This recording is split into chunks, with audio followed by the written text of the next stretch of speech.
Pessoal, bom dia mais uma vez. Obrigado pela presença de vocês. Tá? Sejam todos muito bem-vindos. A ideia é a gente falar um pouquinho desse implemento que a gente está fazendo, mas a gente quer associar o que a gente está fazendo com aquilo que vocês já fazem no dia a dia de vocês. Tá? Eu me chamo Flávio Oliveira. Tá? Eu queria falar um pouquinho sobre condução econômica. Eu vou dividir o meu tempo com o Henrique, que vai falar um pouquinho mais do sistema em si. Eu vou falar um pouquinho mais voltado mesmo para a nossa prática operacional, enquanto ele vai falar do sistema mesmo. E a ideia é a gente entender por que isso está acontecendo e tentar fazer o nosso melhor, buscar a máxima eficiência, a máxima performance do nosso trabalho, tá bom? Eu me chamo Flávio Oliveira, instrutor e consultor de trânsito e transporte atuando há 16 anos, formado em gestão comercial, gestão de trânsito, de transporte e realizando recentemente agora, cursando um MBA em gestão estratégica de frotas. Mas eu me identifico muito como motorista. Minha última assinatura da carteira de trabalho está lá como motorista. E como motorista eu fui promovido a motorista instrutor, depois como instrutor, mas isso são funções. Profissão mesmo é motorista. Tá? Trabalhei na Expresso Metropolitano, na antiga Axé Transportes, que depois virou Plataforma Transportes, Litoral Norte, e hoje me encontro na função de instrutor. Por isso que a minha ideia é falar como motorista com vocês, eu entendo o dia a dia do motorista, e por isso a gente conversa no mesmo nível. Tá? Pode ser que em algum momento eu fale de forma técnica, mas também eu vou tentar usar o nosso linguajar. Eu não vou ficar falando aqui reservatório pneumático do sistema. Eu vou falar balão de ar. Tá certo? Então essa é a nossa ideia. Sou diretor da Wisdom, Soluções para o Transporte, e da Professional Drive Course, que é uma plataforma de cursos profissionais. Hoje você pode fazer os cursos profissionalizantes de forma totalmente online. Transporte escolar, MOP, tá? Então, vocês que querem fazer online, que de repente não tem tempo para estar esperando formação de turma, vocês podem fazer de forma online através da nossa plataforma. Ok? Como a nossa ideia é falar sobre condução econômica, primeiro a gente precisa saber o que é condução econômica. Porque quando a gente entende o processo de condução econômica, a gente vai começar a entender o porquê dos sistemas de tecnologia que estão sendo embarcados atualmente. Porque todos eles estão inseridos nesse contexto. Condução econômica nada mais é de conduzir um veículo economicamente. Significa operar de forma correta, acionando os mecanismos de controle, como acelerador, freios, direção, câmbio, e em perfeita sintonia com as situações que acontecem ao longo das viagens, tais como subidas, descidas, retas, curvas, e isso em conformidade com a legislação vigente e as condições de momento. Tem alguma coisa aqui que é novidade para vocês? Nada de novidade. Só que o conceito de condução econômica muitas vezes leva em consideração o contexto financeiro, pecuniário. E a prática da condução econômica ela vai um pouco além disso. Porque todo condutor econômico, fatalmente, ele vai ser um condutor muito mais seguro. Vai ser um condutor que consegue observar muito melhor as condições de trânsito. Vai ser um condutor, quando pratica a condução econômica, que consegue melhorar muito mais todo o seu contexto de roteiro e itinerário. Porque ele consegue observar não só a sua capacidade de operação veicular, mas também consegue observar todas as condições externas, subidas, descida, condição de carga, condição de tempo. E aí ele começa a adequar a sua operação à forma mais adequada de conduzir o veículo, para que ele seja, assim, muito mais seguro e também muito mais econômico. Não só economizando financeiro, pecuniário, mas economizando também o seu estado físico e mental. No final das contas, todo motorista que pratica a condução econômica, ele preserva a sua saúde física e mental. Ele consegue chegar no final de um dia muito mais descansado ou muito menos cansado. Ele consegue chegar no final do dia muito menos estressado. Isso porque a gente já está tratando de um ambiente que naturalmente é estressante, chamado trânsito. e que a gente precisa ter meios de conviver com esse ambiente, porque ele não vai mudar. Esse ambiente só tende a piorar, principalmente nas grandes cidades, e a gente precisa, por ser a nossa profissão, de lidar com esse ambiente da melhor forma possível. E uma das nossas rotas de fuga para tornar esse ambiente de forma convivível é a condução econômica. Ok? Para a gente falar sobre condução econômica, a gente fala sobre o motor, que é um mecanismo capaz de transformar uma energia qualquer em trabalho mecânico. Os nossos veículos, na maior parte do tempo, na maior parte das vezes, são motores com motores de combustão interna, que é a máquina capaz de transformar a energia térmica, o calor, em trabalho mecânico. Nós temos aí uma alteração recente, que não é recente, querem todo mundo introduzir isso como algo recente, que são os motores elétricos. Motores elétricos já existem há mais de 50 anos. Há mais de 50 anos que o motor elétrico ele se coloca como novidade e como solução. Hoje ele está novamente voltando com muita força porque a tecnologia começou a avançar, e a avançar forte. Mas há 50 anos, aqui os mais antigos vão lembrar de algumas capitais que possuíam ônibus com o que era agarrado no poste. Trolebus. Ônibus elétrico. Já existia há muitos anos atrás, eu era pititico, não faz muito tempo então, que eu andei no ônibus daquele. Então a solução do elétrico ela está surgindo e está surgindo de maneira agora com muita força. Até por conta das exigências ambientais mundial, embora o elétrico não seja a solução ambiental, é uma solução econômica, mas está surgindo com muita força. Mas, no nosso caso, a maioria das vezes, ela vem como um motor de combustão interna, que é o mecanismo capaz de transformar calor em trabalho mecânico. Pode passar? Pronto, aqui, ó. Pode voltar um, tá? Não passa tudo, não. Aí, pode botar o conta-giro, por favor. Isso, tá top. Pronto. Para isso aqui acontecer, eu preciso entender o que é que acontece dentro do motor. Porque quando a gente entende o que acontece dentro do motor, a gente começa a trabalhar com esse componente da melhor forma possível, extraindo o melhor que ele tem.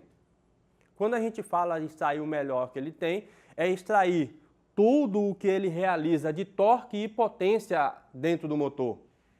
Porque nesse motor aqui, motor de 4 tempos, admissão, quem sabe, quem lembra?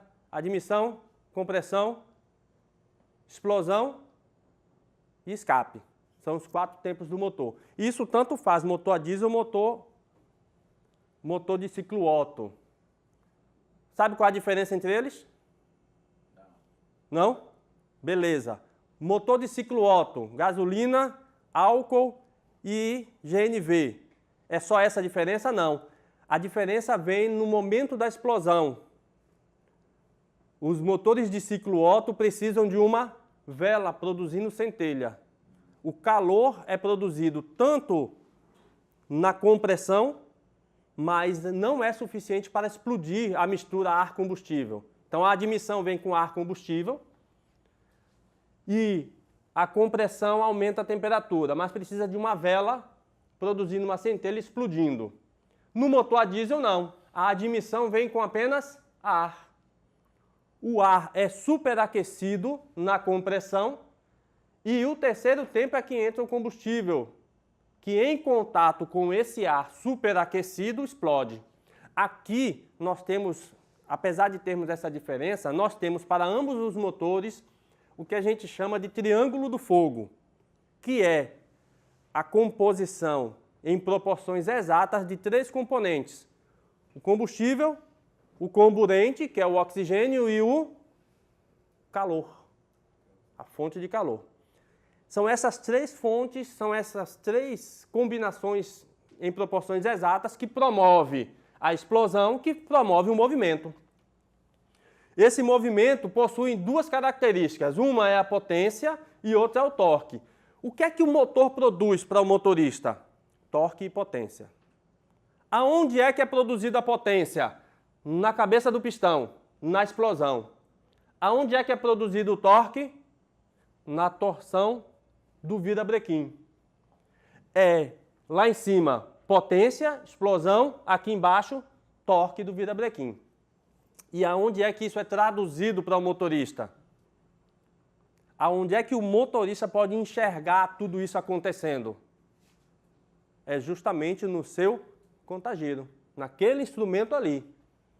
É o seu contagiro que vai se comunicar com você, dizendo o que é que está acontecendo dentro do motor. E aí eu preciso entender isso para poder extrair o melhor do motor, porque no contagiro eu tenho algumas faixas de giro. O motor de ciclo Otto ou o motor a diesel, ele tem uma quantidade de giro específica. Ele não passa disso. E eu não tenho como alcançar toda a velocidade que eu posso alcançar com o veículo atualmente, sem que eu tenha uma caixa de transmissão. Se eu não tiver uma caixa de transmissão ali para aumentar, para multiplicar esse giro, ou para desmultiplicar, fazendo com que ele ganhe força, ou multiplicar, fazendo com que ele ganhe velocidade, eu não mudo, eu fico sempre naqueles 2.000 giros, 2.500 giros, o que acontece hoje nos motores elétricos. O motor elétrico ele tem uma faixa de giro que ele vai do início do giro ao final do giro até a velocidade máxima, sem a necessidade de uma caixa de transmissão. No motor de combustão interna isso não existe. E eu preciso entender e me comunicar com esse motor para eu poder fazer a melhor operação possível. Qual é a melhor operação possível? Sempre a faixa de torque. Faixa de torque num contagiro, ela é relacionada à força. E é onde eu tenho o melhor desempenho do veículo com o menor consumo. É justamente nessa faixa que eu tenho o melhor desempenho e o menor consumo. Após a faixa de torque, eu tenho a faixa de... Pode mais um? Eu tenho a faixa de potência. A faixa de potência, eu já tenho um torque reduzido, ou seja, a minha força já está em queda, e o que está sendo elevado ali é o ganho de velocidade. É o ganho de velocidade. Só que esse ganho de velocidade depende de um consumo elevado. Por isso que eu preciso me comunicar bem para manter o máximo da minha operação aonde?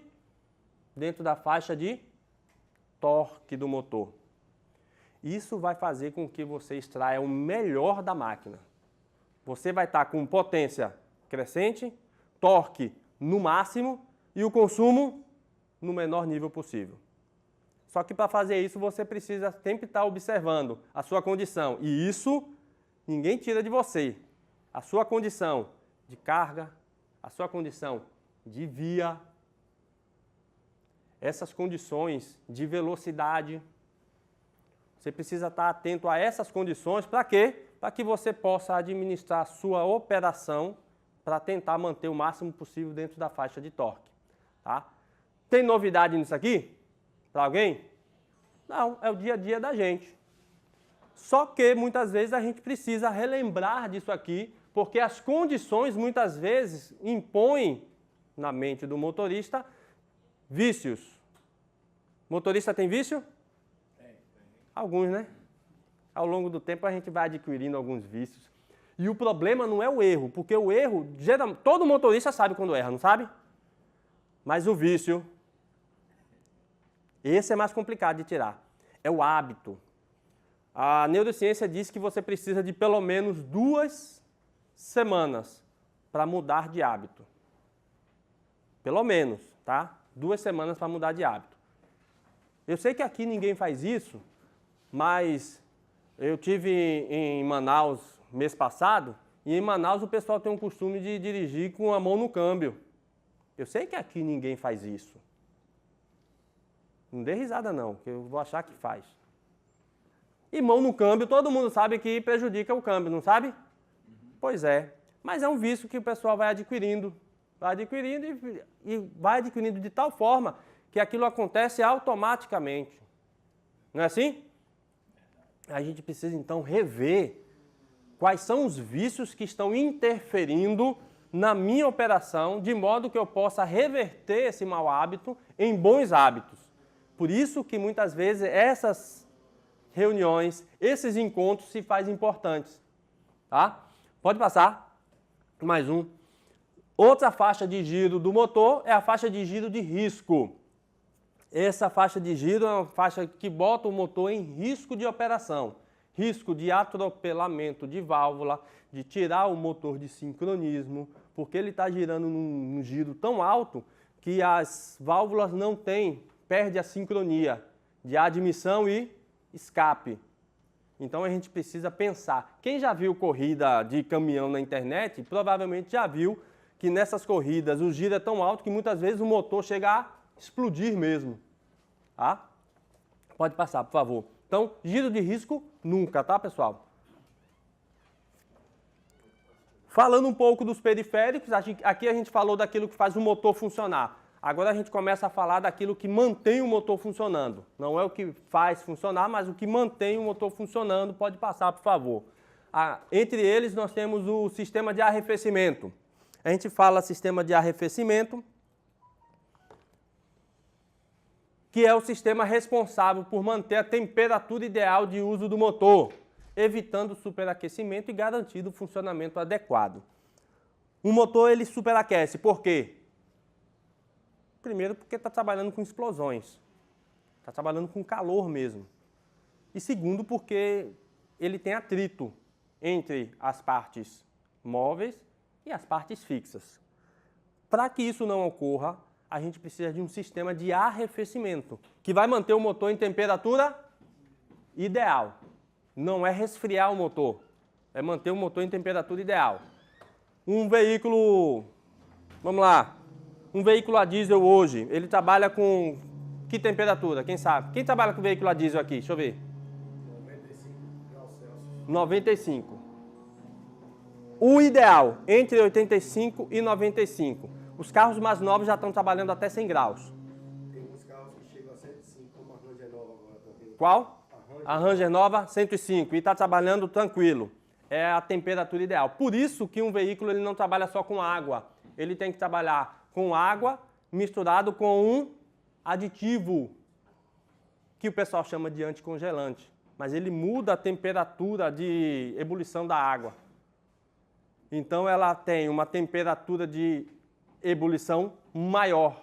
Lógico que isso vai depender do local. Se a gente está a nível do mar, se a gente está numa altitude um pouco maior, isso depende, a temperatura de ebulição vai mudar nesses graus. Por isso que em locais muito altos se coloca uma quantidade diferente de aditivo para locais que é a nível do mar. Mas o aditivo serve justamente para isso, para manter a temperatura do motor em temperatura ideal.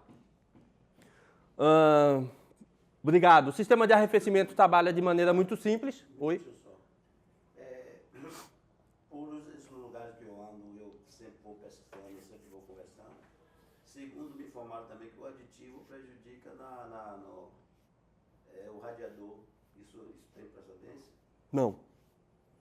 O aditivo ele é composto. Aí a gente tem vários aditivos. Aditivos de boa qualidade, de qualidade duvidosa. Má qualidade O aditivo de má qualidade pode prejudicar, sim. Aí nós temos o... As colmeias do radiador. Sim.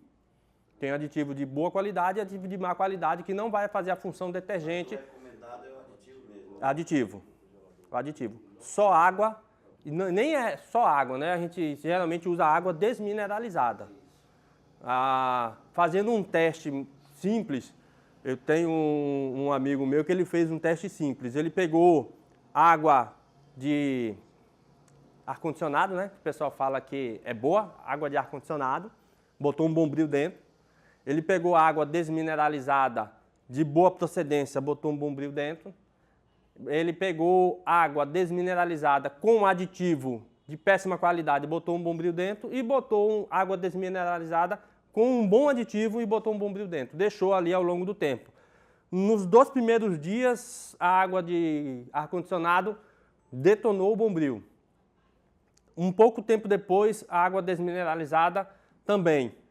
Aí a água com aditivo de péssima qualidade demorou mais, mas o bombril também se deteriorou. E um outro bombril ficou lá, ó, tranquilo, sem ferrugem, né? Ficou lá por muito mais tempo e de forma intacta.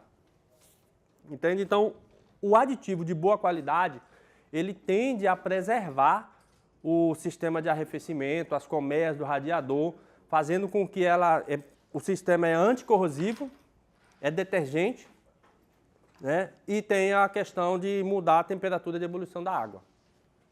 A mesma coisa, um colega meu também que lá na Cidade Baixa, colocou gasolina aditivada e a gasolina comum. Colocou dentro daquela cuia de queijo. Isso. E botou no sol. Uhum. Eu fiquei observando. A evaporação da gasolina Aditivada. é numa rapidez. Foi bem maior, né? Deixou no sol quente, aí subia e a gasolina comum. Ficou mais tempo. Ficou mais tempo. É o... Eu esqueço o nome do processo que ocorre isso, mas é justamente isso. O tempo de explosão de uma gasolina aditivada é muito maior. O sol estava muito É muito mais rápido. Ele mostrou que O tempo de explosão de uma gasolina aditivada é muito mais rápido e por isso que em algumas vezes Ela é mais volátil. ela é mais volátil. A volatilidade dela com os aditivos que faz Exato. o desbalanço da comum para aditivada. Isso para melhorar a queima na hora da potência. E a gente aqui no Brasil não recomenda gasolina aditivada porque a gente não sabe quais Não são os sabe a aditivos que procedência. são colocados dentro. Então, Exatamente. não é fiscalizado, então Não tem nem só a fiscalização, é porque não tem nenhuma regulamentação. Então, se o camarada quiser colocar qualquer aditivo e em qualquer quantidade, melhor que ele coloque a gasolina comum e aí faça a aditivação. Perfeito. Parabéns. Exatamente isso. Então, o sistema é um sistema composto muito simples, tá? Ele tem um reservatório de expansão, onde a água e o líquido de arrefecimento é colocado, ele passa por um sistema fechado, passa por um interruptor que vai ligar o ventilador, também conhecido como ventoinha, e vai fazer o processo, passando a bomba d'água, vai forçar a passagem de água pelos condutores do motor, e a válvula termostática, quando entender que a água está acima da temperatura ideal de uso, vai permitir a passagem da água aquecida para o radiador, aonde ela vai ser resfriada e reutilizada. É um sistema fechado e cíclico. Tá? Essa é a composição. Pode passar para o próximo, por favor? Pronto. E aqui tá. Pode até colocar já as legendas para mim. Obrigado. Aqui tá as nossas responsabilidades. Tá? Quanto ao motorista, eu preciso entender. Quando o sistema de arrefecimento está sem o líquido de arrefecimento, então a minha responsabilidade é fazer uma verificação diária. Essa verificação diária é responsabilidade do motorista. Algumas empresas já colocam pessoas para fazer isso durante a noite e entregar o carro para o motorista. Ainda assim, o motorista precisa ficar atento a isso aqui, porque sem o líquido de arrefecimento o motor funciona? Funciona, mas não se mantém funcionando. E aqui é o caso de a falta do líquido de arrefecimento faz com que o motor entre numa temperatura muito alta, podendo fazer um estrago muito grande no motor, que a gente chama de fundir o motor, bater o motor, queimar a junta, coisas desse tipo. Então, a gente sabe o dano que é grave sem isso aqui. Então, é responsabilidade do motorista ficar atento ao líquido de arrefecimento antes de colocar o veículo em operação e durante a operação ficar atento aos indicadores no painel. Alguns indicadores vai estar mostrando que está com falta de líquido de arrefecimento, outros vão mostrar apenas quando já está superaquecido. Tem alguns que te mostram um termômetro mostrando que a temperatura está aumentando, mas tem carros que só tem a luz para dizer assim, ó, aqueceu, pare. E essa é uma luz de tonalidade vermelha porque indica uma falha grave. Pronto. Alguma novidade até aqui? Bacana. Pode seguir. Sistema de lubrificação, um outro componente, um outro periférico que não faz o motor funcionar, mas que mantém o motor funcionando. É um sistema de lubrificação responsável por reduzir o atrito entre as partes móveis e fixas do motor, contribuindo para o controle da temperatura e garantindo o funcionamento adequado do veículo. Pode passar, por favor. O sistema também é um sistema cíclico e fechado, onde você tem no cárter o local de armazenamento do óleo. A bomba de óleo vai buscar esse óleo lá no cárter, que está na parte mais baixa, e fazer passar por todos os componentes. A bomba de óleo ela é ativada pelo funcionamento do motor. Vai lubrificar todas as partes móveis do motor e vai retornar para dentro do cárter para ser reutilizado. Pergunta, por que o óleo fica preto? Por causa da queima. Mas o óleo, ele tem contato com a queima? Pouca, mas tem. Vou trazer você para cá, você tá fera. É o cara. Pouca, mas tem. O que é que acontece? Os anéis de segmento, que são responsáveis por raspar os cilindros, eles ainda não raspam tudo. Sempre fica ali. E aquele óleo que fica ali recebe temperatura, recebe queima. E nas próximas raspagens ele termina trazendo essa impureza. Por isso que nós temos um filtro de óleo justamente para reter as impurezas ao longo do processo, ao longo da quilometragem. Não só essa impureza de queima, mas também a impureza do atrito, que embora o óleo seja para reduzir o atrito, ele não elimina o atrito. Por isso que um carro novo ele tem uma quilometragem de revisão menor. Por conta de todas as peças estarem muito justas, ele termina precisando de uma troca muito antecipada. Essas peças muito justas terminam provocando ali muita limalha, que precisa então de substituição, porque corrompe o filtro. Tá? Pode passar, por favor. E qual é a responsabilidade do motorista nesse processo? Verificar o nível de óleo. E aí, na verificação do nível de óleo, eu, motorista, preciso estar atento a como é que o veículo está. Se o veículo estiver num piso que esteja inclinado, isso pode dar um falso positivo ou um falso negativo. Ah, tem óleo de mais ou tem óleo de menos. Então o veículo tem que estar num piso plano para eu poder ter a noção exata do que realmente tem. Ah, desliguei o veículo agora. Posso já olhar o óleo?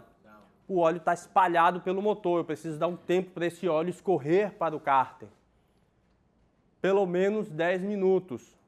É um tempo suficiente para esse óleo escorrer por cárter e eu ter o nível correto de óleo desse motor. Fiz isso, o óleo está ok, vou sair. Qual a minha próxima responsabilidade? Pode passar mais um, por favor. Ficar atento aos indicadores de pressão. Aí nós temos um manômetro que verifica a pressão. Alguns carros têm manômetro, tá? Te indica ali a pressão. Outros só tem a luz vermelha, a luz da lâmpada do Aladim. Diz que a mulher ligou para o marido, falando, a lâmpada do Aladim acendeu aqui, o que é que eu faço? O marido respondeu, esfrega e faz 3 desejos. Pô, por que mulher sofre desse jeito, né? Tá mudando, viu?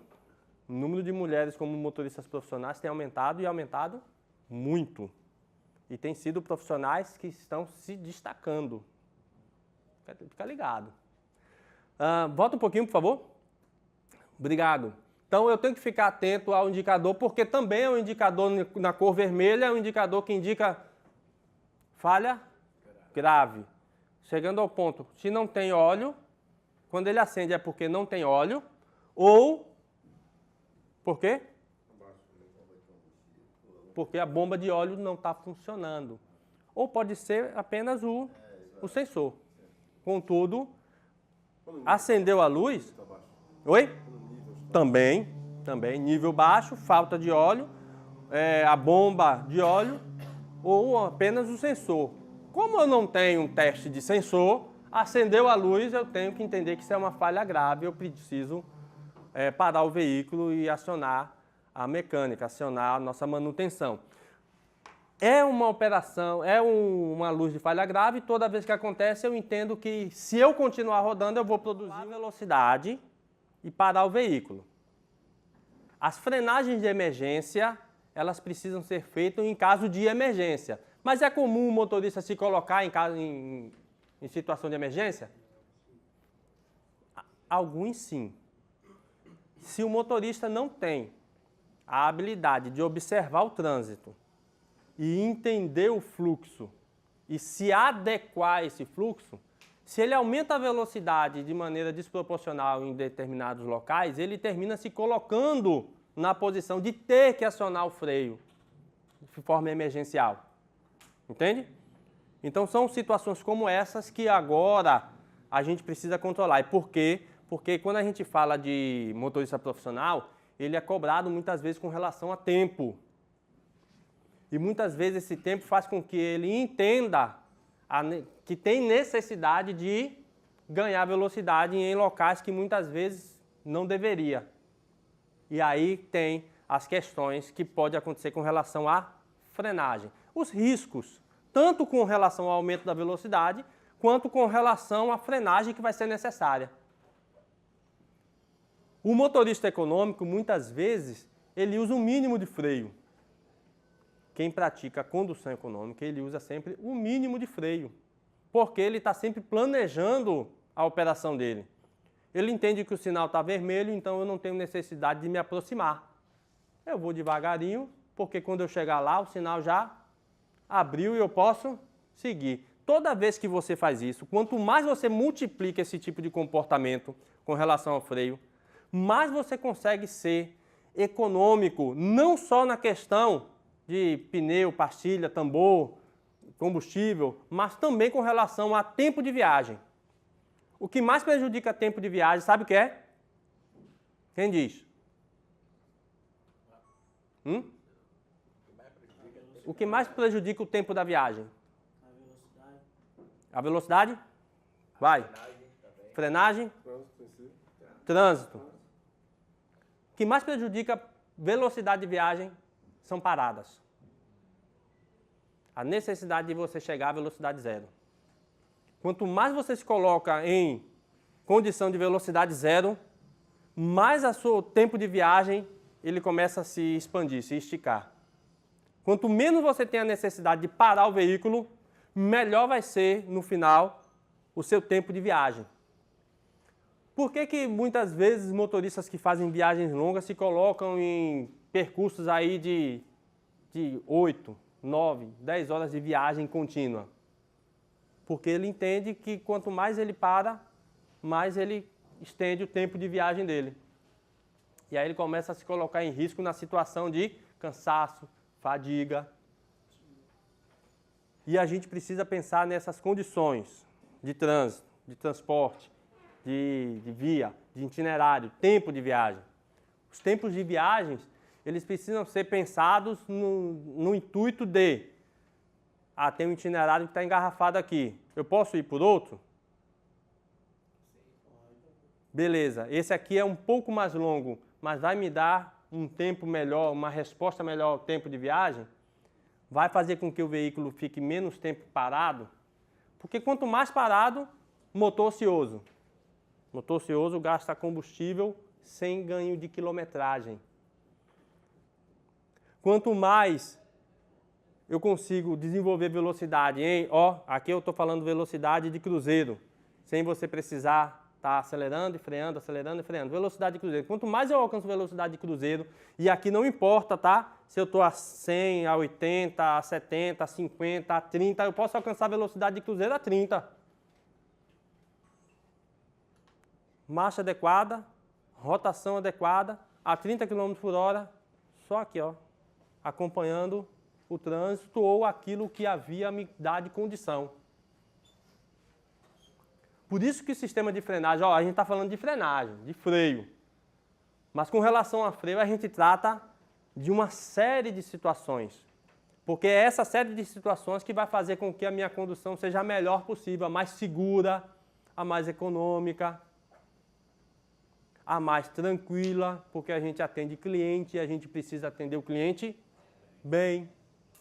E quanto mais eu não observo isso, mais eu me coloco em situação de risco, mais eu provoco consumo e mais eu provoco insatisfação no cliente.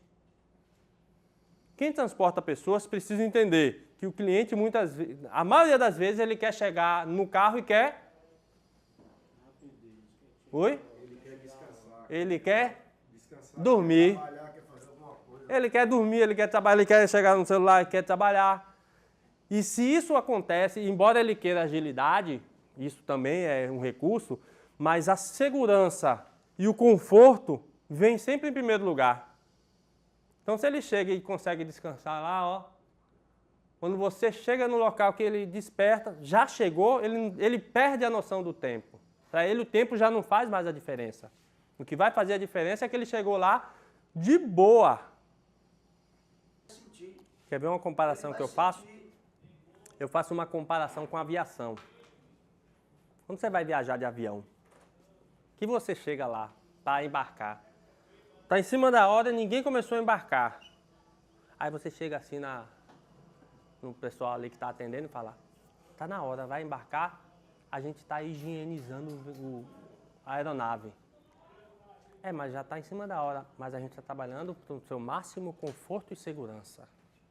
A gente precisa higienizar para que você tenha um ambiente mais limpo e livre de bactérias. Olha só. Ninguém chega assim, você quer pressa? Aluga um jatinho. Eu sei que aqui ninguém faz isso, né? Mas na aviação, eu comparo muito com a aviação, porque a aviação, ninguém bota pressa no avião. Ninguém. Você pode ter o compromisso que você quiser ter. Não bota pressa no avião. Então começa a pensar nesse nível. Embora o camarada que está com pressa, ele vá fazer pressão, isso é natural, isso vai acontecer sempre, nunca vai deixar de existir, é você que está no comando. E ele vai ficar muito mais insatisfeito se de repente, por conta de querer atendê-lo, você de repente se envolve no acidente e atrasa ainda mais. Te coloca em condição de risco e se envolve no acidente. Termina se atrasando muito mais. Entende? E aqui teve Então, pessoal, sistema de frenagem, eu preciso estar atento. Principalmente agora, tá? Para quem trabalha com um veículo com sistema pneumático. Trabalha com pressão de ar. Quem trabalha com sistema hidráulico, você precisa ficar atento ao fluido. Se o fluido está no nível correto, se não tem algum tipo de vazamento. Mas aqueles que têm pressão pneumática, você precisa ficar atento ao indicador, o barômetro, que vai medir a quantidade de ar dentro do sistema, do balão. O reservatório está cheio, não está cheio. Quando ele não está cheio, ele não libera as rodas estão travadas. A mola da cuíca está travando as rodas traseiras. Quando ele se preenche a partir de 8 bar, ele então libera a mola, ele consegue pressionar a mola da cuíca e liberar a roda traseira. Com isso,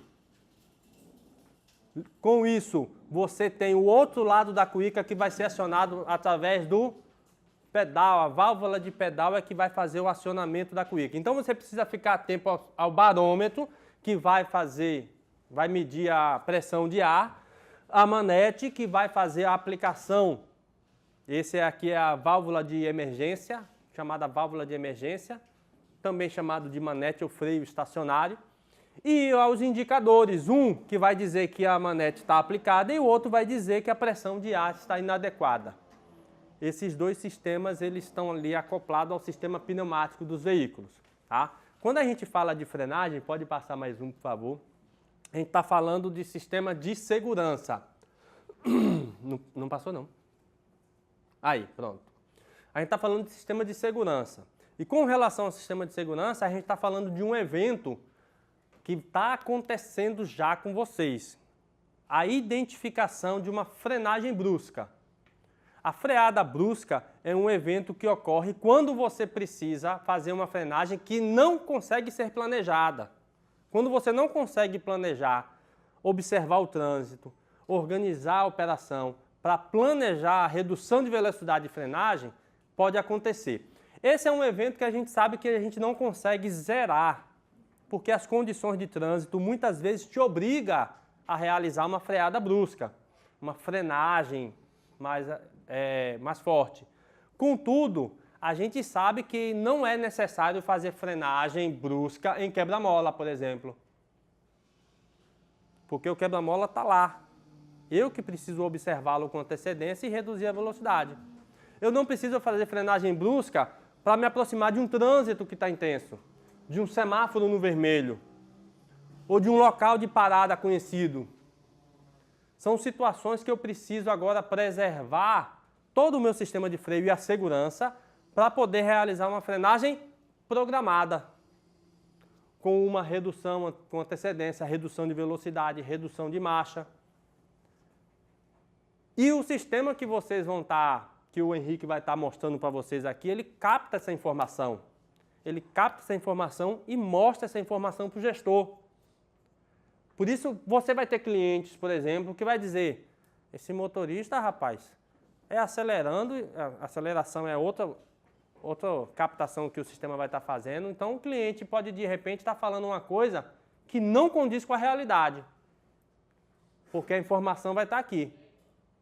Mas, de repente, ele pode estar falando uma coisa que está condizente com a sua operação. E você precisa agora ficar atento à sua forma de operar para que o cliente se sinta seguro e para que você também mostre que a sua operação seja melhor. Eu, enquanto motorista, não tinha sistemas tecnológicos que pudesse mostrar. Mas quando eu fazia alguma coisa errada, parece que sempre tinha alguém ali para ver. Vocês têm essa sensação também? Eu faço tudo certo, ninguém olha. Mas na hora que eu faço alguma coisa errada, está sempre alguém aqui, até filmando. Agora tem... Na época nem tinha tanto, mas agora... câmera filmando. Mas com o sistema agora de telemetria que está implantado, vocês têm a possibilidade de mostrar toda a sua operação boa. Porque isso também fica registrado. Como? Não tendo eventos. Ou tendo o menor nível de evento possível. Isso fica registrado. E o Henrique vai falar um pouco mais sobre isso, mas isso é importante vocês entenderem que hoje vai estar sendo visto a boa operação de vocês.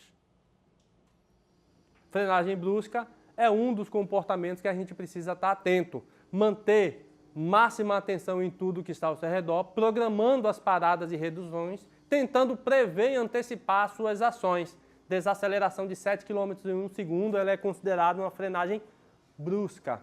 A gente pode colocar outros níveis de sensibilidade, frenagem severa, frenagem brusca. Isso a gente pode dividir também por veículo, porque isso é tudo parametrizado, tá? A gente pode parametrizar da forma que o cliente pedir. Para um ônibus esse valor, para uma van um outro valor e assim sucessivamente. Mas esse evento aqui é um dos eventos que podem comprometer uma operação. Como o exemplo que eu vou mostrar para vocês aqui agora. Esse aqui é de uma empresa que a gente começou a atuar lá em Manaus. E ela estava com esse nível de operação. Mudando o número de frenagem brusca em abril com 175 mil eventos. É uma empresa com 190 veículos. É uma empresa grande. Em abril estava com 175 mil eventos. Em maio pulou para 195 mil e em junho pulou para mais de 200 mil eventos de frenagem brusca. O que é que pode explicar isso? Isso aqui a gente está falando de uma empresa de ônibus urbano, a mesma cidade, as mesmas linhas, mesmas rotas, mesmos horários. O que é que pode acontecer de diferente de um mês para outro para acontecer esse nível de mudança? Programação de parada. A falta de programação de parada.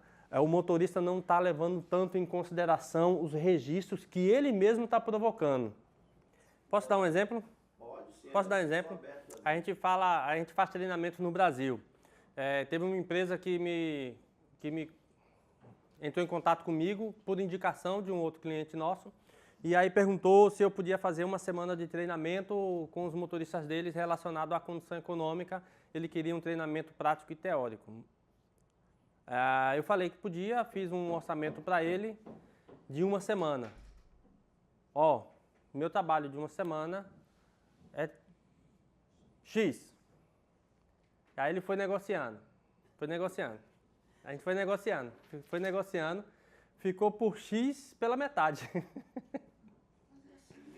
Isso porque não só ele foi indicação, mas a pessoa que me indicou também me ligou. Não, vai lá, rapaz, faz isso, é uma empresa boa, empresa que está precisando. Né? Você foi indicado, você foi bem indicado. Então, todo mundo se reuniu ao meu redor assim para dar aquela pressionada para a gente poder reduzir. Mas ficou pela metade do preço. Entende? Então, o que ele está falando é uma realidade em todo tipo de mercado. É natural isso acontecer. E a gente precisa entender, faz parte, tá? A remuneração faz parte. Vai chegar uma hora que você vai ter que decidir. É normal para todo mundo. Essa remuneração condiz com aquilo que eu estou fazendo? e é o que eu quero para a minha vida, você vai ter que decidir. Você vai ter que ter a coragem de decidir. Não, não é o que eu quero, essa remuneração não condiz com o que eu preciso de algo a mais. Então, você precisa, em algum momento, você precisa definir isso. Não, essa remuneração... Se posicionar. Ou então, você vai ter que decidir, não, essa remuneração, embora não seja a melhor, né, eu até acho que posso conseguir mais, mas eu vou assumir muitos outros riscos. E aí você precisa entender que existem riscos nas escolhas que você faz. Espera aí, esse terreno aqui é um terreno sólido, seguro? Eu posso pisar aqui tranquilo? Beleza, então eu quero segurança, eu vou ficar por aqui mesmo, tá bacana. Não, eu posso assumir novos riscos? Beleza, eu vou assumir novos riscos, eu preciso ir correr atrás de outras coisas. Aí depende de cada um, tá? Aí você precisa pesar muitas coisas. Aí vem família, esposa, os boletos, as contas. Aí vai depender de cada um. Mas isso aqui é um exemplo de uma empresa que tem a coisa está lá, o dado existe, só que não existe uma pessoa que esteja lá olhando para esses dados e esteja conversando com o motorista que está sendo responsável pela maior parte disso aqui. Porque quando a gente vai ver no final das contas, a maior parte disso aqui está entre os 20%, está em 50% de tudo isso, está com 20% dos motoristas só. Nós temos 20% produzindo mais de 50%, mais de 100 mil eventos. Então você observa agora que nós temos uma parcela pequena daqueles que realmente rebenta a coisa, faz a coisa acontecer. A maioria geralmente está engajada, quer fazer a coisa acontecer. E é como o Cláudio falou, nós temos aqui lá e cá. Mas a gente quer transformar a maior parte naqueles que estão engajados no projeto. Tá? Pode passar, por favor. Meu tempo está acabando, né? 10 minutinhos. 10 minutinhos. Sistema de suspensão, aqui a gente tem muitos problemas, a gente precisa rever isso aqui, até porque nossa infraestrutura ela é precária, não é uma infraestrutura que ajude. Nós temos alguns sistemas de suspensão, entre eles o de molas, o sistema pneumático e o sistema de amortecimento com molas helicoidais, que é o principal na maior parte dos nossos veículos, e ele sofre muito com o quê? Com buraco. Além dos buracos, que já é um problema do sistema de suspensão, nós temos a falta de cuidado. Muitos não têm o devido cuidado ao passar por buracos. Esses desníveis, que é uma realidade nas nossas vias, precisam ser observados com antecedência para que a gente possa fazer a frenagem segura, para que a gente possa passar sem danificar o veículo e sem promover um desconforto do nosso cliente. Olha como uma coisa que parece simples engloba tantas outras coisas. Então, o sistema de suspensão é responsabilidade do operacional. Mantê-lo o maior tempo possível, porque são sistemas que se desgastam, precisam de manutenção. Feita a manutenção, a gente precisa preservá-lo o maior tempo possível. A ideia é fazer com que os nossos equipamentos, os nossos periféricos, consigam ter uma vida útil que seja economicamente viável. Economicamente viável. Toda a empresa precisa ser economicamente viável para ela poder manter. Eu amo o sistema de transporte porque ela dá muito emprego, velho. Você chega numa garagem de uma transportadora, você tem a parte de manutenção, você tem a parte de os motoristas, você tem os escritórios, você tem o pessoal que vende peça, pneu, que vende serviço. Vocês são heróis do asfalto. E quando o Cláudio fala aqui que vocês são uma empresa, faz isso funcionar, ele está falando com uma consciência que é bonito de ver. Porque vocês realmente fazem uma série de engrenagens rodar. Por isso que a gente faz questão de estar próximo de vocês. Por isso que eu fiz questão de, no início, dizer que eu sou instrutor, mas que eu falo com vocês no mesmo nível de ciência do que vocês passam lá fora, como motorista. Porque eu valorizo demais, velho, essa classe. E eu acho que a gente realmente tem muito a contribuir com a CL, com Salvador, com a Bahia e com o Brasil. Vá ao Brasil fazer greve do transporte. A gente viu recentemente, não foi? Foi o que aconteceu? O caos que o país ficou? E a consequência disso, que perdurou durante muito tempo ainda, a gente não pode parar. Porque a gente é serviço essencial. Tá? Volta para o próximo. Pode passar. Esse é específico demais. Sistema de suspensão. Nunca acione o freio de estacionamento com o veículo ainda em movimento. Aqui eu sei que ninguém faz isso. Mas a gente vê alguns motoristas aí andando por Manaus, principalmente, que antes do carro parar já estava puxando. Eu sei que aqui ninguém faz isso. Mas é algo que está prejudicando o seu sistema de suspensão. Nunca pule lombadas ou passe por buracos sem o devido cuidado, principalmente no início da jornada, onde as molas estão frias, com menor capacidade de elasticidade. Não encoste em meio fio em marcha ré ou lateralmente, que isso também prejudica o seu sistema de suspensão, trazendo aí uma série de desconforto, principalmente para os veículos menores com relação ao desalinhamento do veículo, né, a falta de balanceamento, que pode estar sendo prejudicado por conta desses encostar, por conta de buraco. Então a gente precisa estar vendo isso aqui. E pneu. Eita, meu tempo está curto. Pneu é uma indústria que já tem aí quase 200 anos. A indústria de pneumáticos é uma indústria que já tem mais de quase 200 anos. Começou com os irmãos Michelin, com os primeiros pneus para automóveis. Isso foi evoluindo e hoje nós temos diferenciação de pneumático para os mais diversos setores. O uso rodoviário, o uso misto, o uso urbano, fora de estrada. Então isso foi evoluindo a custas de muito investimento financeiro e tecnológico. Hoje até a Fórmula 1 tem uma diferenciação de pneus para cada situação de prova, para que os veículos tenham o máximo desempenho possível. Isso não é diferente no uso comercial de pneumáticos, tá? Pode passar, por favor. Aí nós temos a composição do pneu, que nós temos ali o flanco, chamado de... Vou começar pelo 1 aqui, ó. A banda de rodagem, que é a parte que realmente pega no solo. O conjunto de cintas estabilizadoras, a carcaça, os liners, a lateral, o flanco e o talão. Nós temos entre a diferença de pneus o reforço lateral, quando o veículo é de uso urbano, porque, pensando em veículo de uso urbano, ele anda e para muitas vezes. Então ele sofre um superaquecimento na lateral. Quando a gente fala de uso rodoviário, a gente fala de reforço justamente na banda de rodagem, onde recebe maior aquecimento. Então a banda de rodagem ela é reforçada no uso rodoviário. O uso misto ele já precisa ter esse reforço em ambas as situações, porque ele vai ter situações de anda e para superaquecendo a lateral, e vai ter situação rodoviária onde a banda de rodagem superaquece também, uma temperatura maior. Tá? E a nomenclatura, que essa aqui eu acho que é de conhecimento de todos, aonde nós temos aqui algumas medidas. 295 ali é a largura do pneu, a banda de rodagem. 80 é a porcentagem da altura, 80% de 295.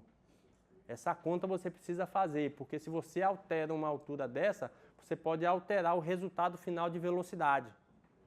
Então você precisa estar atento a isso. R é a construção, pode ser radial, diagonal.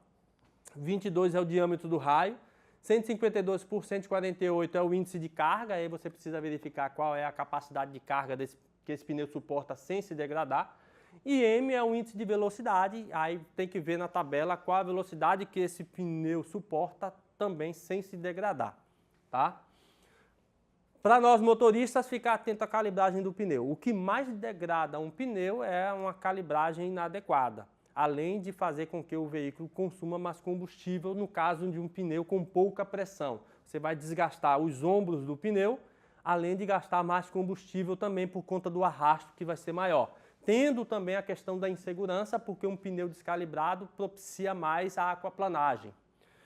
A pressão correta te dá uma estrutura, um contato ideal com o solo, um consumo ideal e uma segurança ideal, mas a pressão excessiva, vai ter um desgaste prematuro no centro do pneu, além da questão da segurança também. Ok? Pode passar, por favor. Para o motorista ficar sempre atento também aos pneus. Para os pneus maiores que têm a possibilidade de recapagem, a gente precisa ter o cuidado com a estrutura da carcaça, porque ela precisa estar intacta. Então, ter o cuidado com os pneus, ter o cuidado na calibragem. Baixa calibragem é a maior índice de perda de carcaça. Também ter o cuidado por meio fio. Subir meio fio ou raspar pneu em meio fio também é um dos critérios que geram perda de carcaça. Um pneu hoje ele pode ter até 4 vidas. A primeira vida e mais 3 recapagens. Isso vai depender do quê? Do estado da carcaça. E aí o modo de condução vai preservar ou danificar um pneu a ponto de um pneu de primeira vida ter que ser substituído e não poder mais ser recapado por conta de um dano estrutural do pneu. Ok? Pode passar. Aqui é uma pequena síntese, eu não vou além, eu vou agradecer, porque a gente vai agora para um coffee break, não é isso? A gente vai para um coffee break. Eu queria deixar aqui, 2 minutinhos, encerrei o meu... Mais 2 minutinhos, se alguém tiver alguma dúvida, alguma sugestão, alguma crítica, estamos aqui abertos para ouvir. Senão a gente vai para o nosso coffee break e o Henrique vai assumir o próximo período.